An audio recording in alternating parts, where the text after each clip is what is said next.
ó lẹ́ màtẹ́mi sẹ́nárì tó yẹ kó àwọn pàìtọ̀ ti ń ta àwọn èèyàn jẹ tí wọ́n ń kọ́ wọn bí wọ́n sì wọ jahannama rọrùn ṣé fóònù wọn máa sinmi gbà kan síbẹ̀ mọ̀ pé alert wípé amakọ fẹ́ kó wa wọ jahannama ni o àmọ́ gbowó ẹ̀ tún gbowó ẹ̀ subhanallah alazim ẹni tí wọ́n ń kọ́ wa lẹ́sìn islam tá a sì béèrè owó lórí ẹ̀sìn islam tá à ń kọ́ yín ókè ẹlòmíì tẹ rò pé báyà jílsátùl basira tí mò ń wá yìí bẹ́ẹ̀ ṣe pọ̀ yìí báyìí ọlọ́run ló mọ iye tí mò ń gbà èló lẹ́ ń san subhanallah alazim kọ́dọ̀ tún kún tẹ́lómi òfin rọrùn sùn máa pé tó bá jẹ́rù àwọn wọn pè ní jílsátùl basira ni ọlọ́run ló mọ iye táwọn ọmọ pa òbúrú wa gbàgà.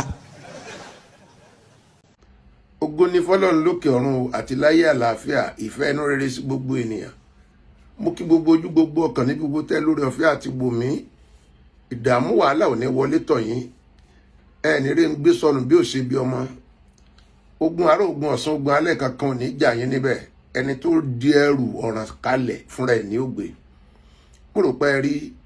fídíò tí mo fi hàn yín ṣáájú yìí. Ẹ wo èjì bàbá ẹ̀ nínú ẹ̀sìn Islam. Ta ló rán wọn ní wàásí ṣe tí ò bá yọwó fún yín ẹ̀ ṣe pátì ewu làbùrọ̀ mẹ́nu bọ̀rọ̀ pásítọ̀ pé iṣẹ́ tí wọ́n ń ṣe tó bá jẹ́ pásítọ̀ ni fóònù rẹ̀ ò ní sinmi alert pé nítorí pé a mọ̀ pé o fẹ́ kó àwọn wọ̀nà ẹ wo làákàyè tí wọ́n ń pass sí àwọn tó jókòó yẹn àwọn náà dẹ̀ jókòó wọ́n mọ̀ sí Allahu Akbar. Gbogbo tí wọ́n ń sọ yìí jẹ́ ẹ̀sìn ọ̀sẹ̀lẹ̀ ogun ọ̀sẹ̀lẹ̀ àbí nígbà tẹ́ ẹ bá jùkù lù wọ́n lágbárí tẹ́ kàn wọ́n níkò wọ́n á máa pariwo ogun dé o ìjẹsìn máa ṣẹlẹ̀ ní a máa para wa ní a máa dáná sunlé ní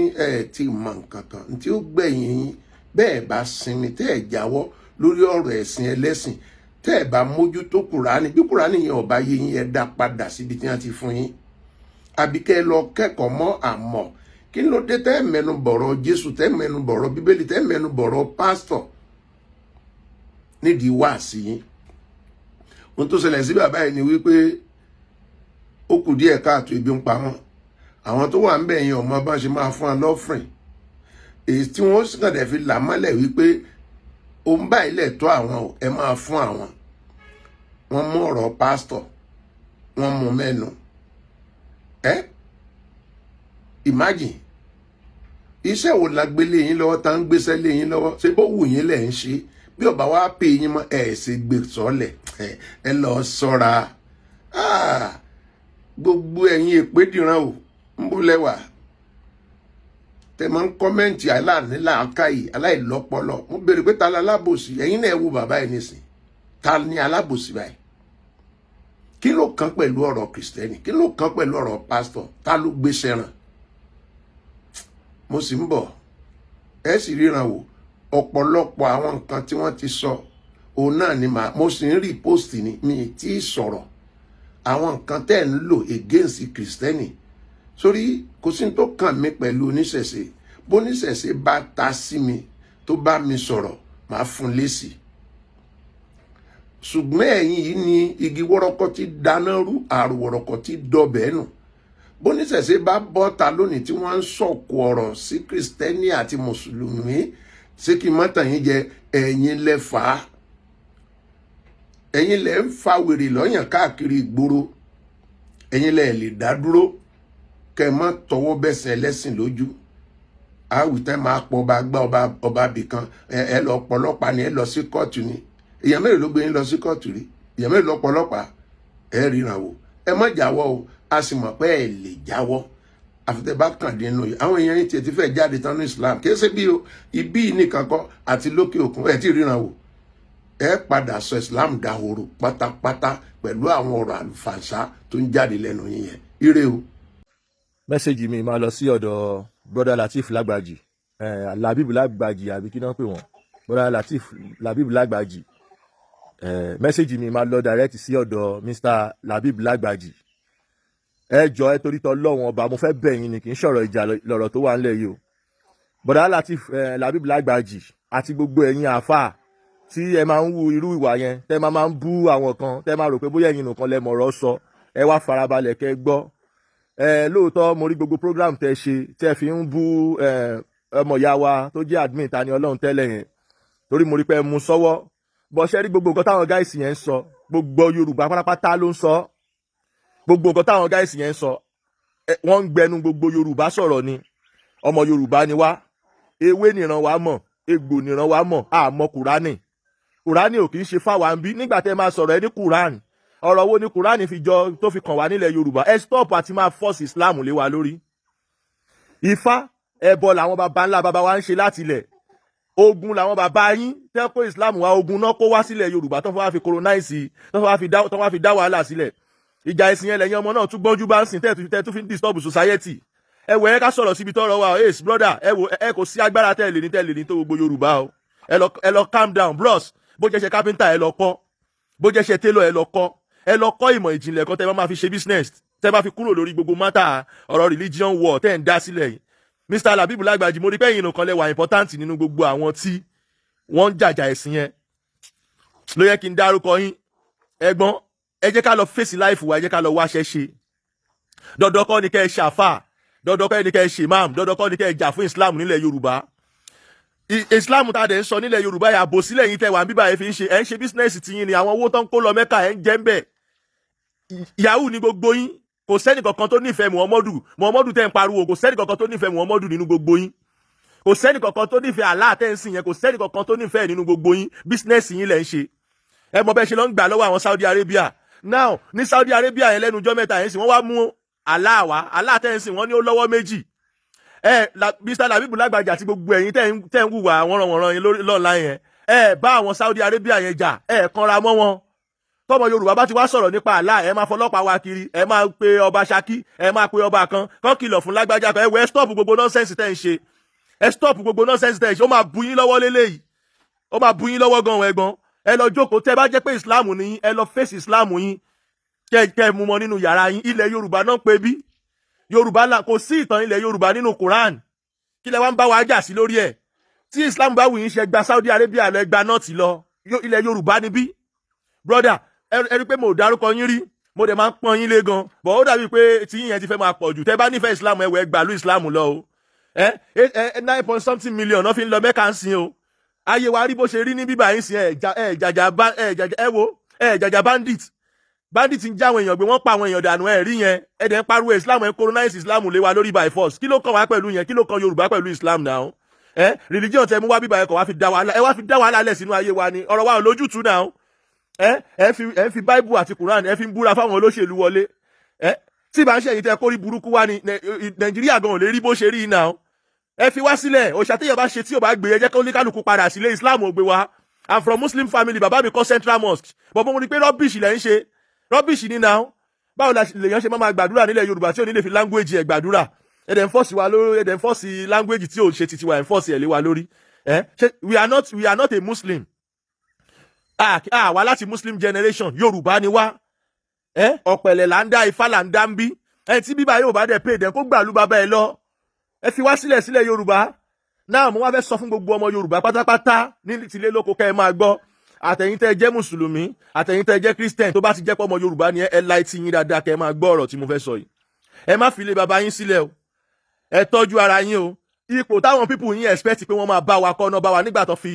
bandit tó fi ń pa àwọn Yorùbá díẹ̀díẹ̀ láyé Muhammadu Buhari mo gbọ́ statement kan lẹ́nu brother Lagbaji nígbà yẹn pé Yorùbá nù kankan lónìí tó sọ̀rọ̀ lórí Ìlọrin yẹn ò tiẹ̀ kàn mí ná but mo bá wọn dì í mú pamọ́ mo mọ bí tẹ́ ń bọ̀ mo dẹ̀ mọ bí tẹ́ ti ń bọ̀ mo mọ bí tẹ́ ń lọ lórí ọ̀rọ̀ Islam tẹ́ fi ń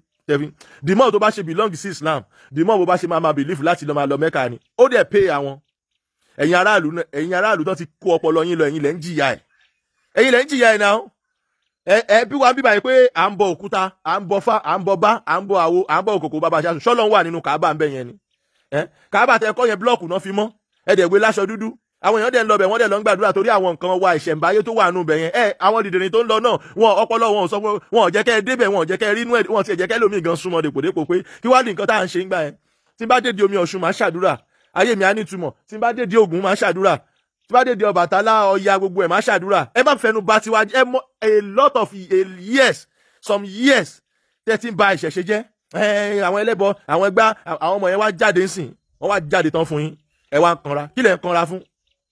kí lẹ̀ ń kanra fún kí ló ń bí yín nínú àfa ilé máa dórí kínní ẹ máa bú àwọn tó ń ṣèṣògùn tó ń ṣẹbọ ẹ lè máa dé ẹ̀ẹ́dẹ̀ fèsì ti yín náà ẹ̀yin gangan ní ìṣòro tẹ́ a ní nílẹ̀ Yorùbá ìkan tó dẹ̀ ń ṣe wá nílẹ̀ Yorùbá ẹ̀kọ́ ni gbogbo wàhálà tẹ́ ń kó wá sí i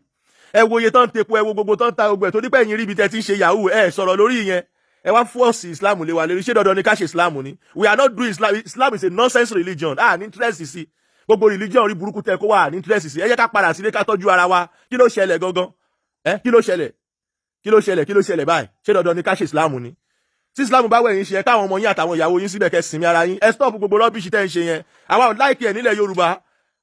láìkì ẹ̀ nílẹ̀ Yorùbá Islam ò kì í ṣe titi wa nílẹ̀ Yorùbá ẹ̀gbọ́n mo mọ̀ kọ́nà tí mo sọ ẹ máa dùn yín gan ọ̀bọ̀ normal ó kàn máa dùn yín normal ni o ó máa dùn yín sínú ilé yín ni o èmi ò kì í ṣàfà o kò yé yín èmi ò dẹ̀ kì í ṣe gbogbo àwọn ọmọ tẹ́ ń pè lábẹ́ òkúta ẹ wojú mi dáadáa ṣẹ́ ti rí ẹ lọ́mọ nǹkan tẹ́ ń ṣe ẹ fèsì Islam yín pẹ̀lú àwọn ìyàwó yín ẹ má fi anything religion dá wàhálà lẹ̀ ẹ̀yin tẹ́ bá ń ṣe ẹ lọ́ máa ṣe àníkẹ́ má ṣe ẹ̀yin náà má bú àwọn ẹlẹ́bọ ọmọ tẹ́ ẹ bá ti jẹ́ fẹ́ yẹ káwọn ọmọ yẹn máa bú yín mọ́ adáàmà láàrin àbó lórí burúkú làláhùn ni adáàmọ́ rí Olódùmarè ọba tó dá wa la mọ̀ ń bí àmọ́ Muhammadu ò ní just ordinary share history nílẹ̀ Yorùbá kí ló wá ṣẹlẹ̀ tẹ́ ń fọ́ọ̀sì ẹ̀ lé wa lórí ṣé dandan ní kẹ́ fọ́ọ̀sì religion lé wa lórí ni kí ló happen ẹ fi oníkálukú lẹ̀ jẹ́ kí oníkálukú sọ̀rọ̀ ìgbà tẹ́ ń sọ̀rọ̀ kò sẹ́ni tó dín yín lẹ́nu mo rí program tẹ́ ṣe tẹ́ ń bú àwọn oníṣẹ̀ṣe náà ẹ wá ń pe ọba kan ẹ̀yin àtọ̀ ní ọ̀fífẹ́ ẹ̀yin gangan ni mo direct ọ̀rọ̀ sí brother Latif ẹ jù mí lọ lọ́jọ́ orí but brother mi ni yín normal Ọlọ́run ọba gbọ́ ẹ lè gba 20 years lọ́wọ́ mi ẹ lè gba 15 years lọ́wọ́ mi yes ma close to 40 very soon so ẹ̀gbọ́n ẹ lọ mọ Islam yín kẹ́ jókòó tì Ọlọ́run ọmọ bọ́níkàlùkù ṣe ẹ lọ mọ Islam yín kẹ́ gbogbo ẹ̀yin ọmọ Yorùbá wọ́n fẹ́ kẹ́ gbé ìṣẹ̀ṣe sílẹ̀ wọ́n lè rí ibi ráyè tẹ búlẹ̀tì sí yín lára ni o ọpọlọ tó ń dá nìyẹn o wọ́n fẹ́ reduce population Yorùbá ni o géèmù tó ń mú bọ̀ yẹn lọ fà o àwa mọ̀ bí tó ń lọ o òye yín bọ̀ wọ́n ti mọ̀ wípé lórí ọ̀rọ̀ Yorùbá tí ẹnu Yorùbá bá ti kó àwọn ní chance yẹn mọ́ kò dẹ̀ ní sówó mẹ́kà mọ́ owó mẹ́kà ò ní yọ ọmọ bros ẹ jẹ́ ká ṣe titi wa nílẹ̀ Yorùbá kóníkálùkù lọ wáṣẹ́ kóníkálùkù lọ ṣiṣẹ́ ẹ jẹ́ kóníkálùkù lọ ṣiṣẹ́ nonsense ni náà kéèyàn máa jà torí religion tó bá yẹ pé ẹlẹ́ni tẹ́ full appointment tẹ́ ti gba contract tẹ́ fẹ́ lọ fojú sí níbi tẹ́ ti gba contract bóyá building kan lẹ̀ ń báyàn kọ́ ṣé máa rántí pé ẹnìkan bú Muhammadu kí ló kàn yín pẹ̀lú Muhammadu ẹ sọ́nsìn brother Latif Lágbàjì ẹ sọ ẹ ní Ìjẹ̀bú náà bí yín sí nílùú Ìkòròdú so Ifá lówó yín dàgbà ẹ dẹ̀ tún wá ń go against ẹ ẹgbẹ́ ẹ lọ ṣe nǹkan tó bá wù yín mi ní kẹ́ni kankan má ṣe bọ̀ nílẹ̀ Yorùbá yà wá ò mọ gbogbo nǹkan tẹ́ kó wá àwọn rádaràdà tẹ́ kó wá yẹn àwa ò mọ̀ mi ìmọ̀ Muhammadu mi ìmọ̀ yálà ya ẹ̀rí mi ìmọ̀ aláàrí Olódùmarè ọba tó dá mi ni mo mọ̀ mo dẹ̀ mọ̀ bàbá wa Ògúnlákáyé bàbá wa Èṣù Ọ̀dàràgbò bàbá wa Ọ̀rúnmìlà á recognize àwọn yẹn ẹ má máa fọ́ọ̀sì kankan lé wa lórí mọ́ òye ẹ má máa fọ́ọ̀sì kankan lé wa lórí mọ́ gbogbo Yorùbá ló ń sọ̀rọ̀ ẹ má kàn lọ rò pé bóyá ẹ má máa by force wa fọ́ ọ̀rọ̀ Islam kí ló kàn wá pẹ̀lú gbogbo yẹn náà ẹgbẹ́ lọ stop ṣe bẹ́ẹ̀ o òye yín èmi ò sí nílò òyìnbó normal ó ti yé yín ẹ má dá mi mọ̀ dáadáa bí ẹ̀gbọ́n ẹ lọ jókòó jẹ́jẹ́ pẹ̀lú Islam yín ẹ lọ máa ká àwọn ọmọ yín ní kéwú ẹ fà wá sílẹ̀ dìbò bẹ́ẹ̀ bá ṣe ń bú àwọn oníṣẹ̀ṣe Kùránì yín náà la máa tú fún yín inú Islam náà bí mi sí bọ̀ òṣàná sì níran mi èmi náà padà sílé ni gbogbo wa ti padà sílé tẹ́ bá dá ogun ẹ̀sìn lẹ̀ ó máa yà yín lẹ́nu pẹ́ẹ́ ní réyàn bá yín jà gbogbo àwọn ọmọ tẹ́ rò pé nǹkan téwú lọ́dọ̀ yín yẹn wọ́n ti fẹ́ kó fatán kò tí ì yé yín ni àwa ti padà sílé normal torí pé orí burúkú tẹ́ kó wá bíbá yìí kò jẹ́ nǹkan kan níwájú Ọlọ́run kò yé yín ẹyẹ dájà ẹ̀sìn sílẹ̀ mọ́ kó ní kálukú lọ jókòó ẹ̀ jẹ́jẹ́. My name is Awon Alabosi. I'm a video director and TV producer of Akomolowe on African Magic. Keep watching Drivetv. olólùfẹ́ Drivetv àti gbogbo ẹ̀yin tí Fẹ́mi Sola ẹ máa wo Drivetv. Keep watching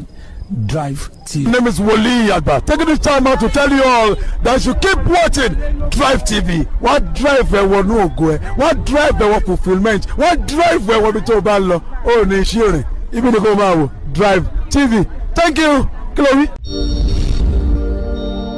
Drivetv. Driving you around the world.